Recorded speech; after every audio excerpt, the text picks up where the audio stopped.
श्री केदारनाथ काशी जगद्गुरू यांच्या दिव्य सान्निध्यामध्ये आजचा हा विवाह सोहळा संपन्न होणार आहे।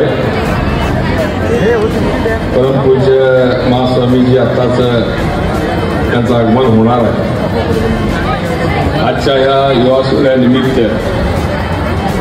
इथं उपस्थित असलेले माननीय रमेशजी पाटील, माननीय सुधीरजी चाकोते साहेब, माननीय केदारनाथ उंबळेजी, माननीय साळुंके साहेब, माजी सभापती माननीय सिद्धार्थजी गायकवाड, माननीय नागराज पाटील साहेब, माननीय गौत भैया,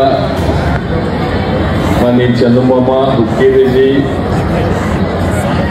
ज्यांनी हा सोहळा दरवर्षी म्हणजे 13व्या वर्षापर्यंत सतत आयोजित केले, ते आमचे परमस्नेही व या भागाचे माजी पंचायत समिती सदस्य माननीय धनेश आसरारेजी, त्यांचे सर्व सहकारी, त्यांचे सर्व कुटुंबीय, व्यासपीठावर उपस्थित सर्व मान्यवर नेतेगण, वधूवरांना मोठ्या संख्येने आशीर्वाद देण्यासाठी इथं उपस्थित असलेले तमाम माझ्या माता भगिनी, बंधूंनो आणि पत्रकार मित्र, आजपर्यंत गणेश आचलारे व त्यांच्या सर्व सहकार्यांनी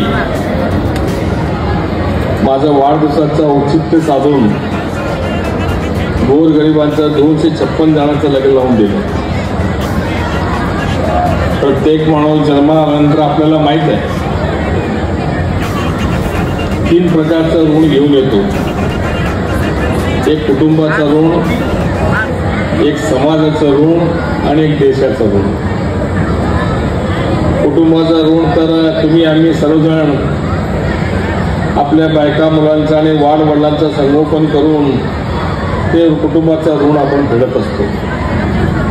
पण समाज ऋण फेडण्याची संधी काही लोकांना मिळते, कारण माणूस हा समाजप्रिय प्राणी आहे। समाजाशिवाय तो जगू शकत नाही, वाढू शकत नाही, पुढे जाऊ शकत नाही। कुठलीही व्यक्ती या लहानाचं मोठे होईपर्यंत, विविध पदावर पोहोचेपर्यंत त्याला समाजाचा अनंत असा संस्कार झालेले असते, मार्गदर्शन झालेले असते, सहकार झालेले असते।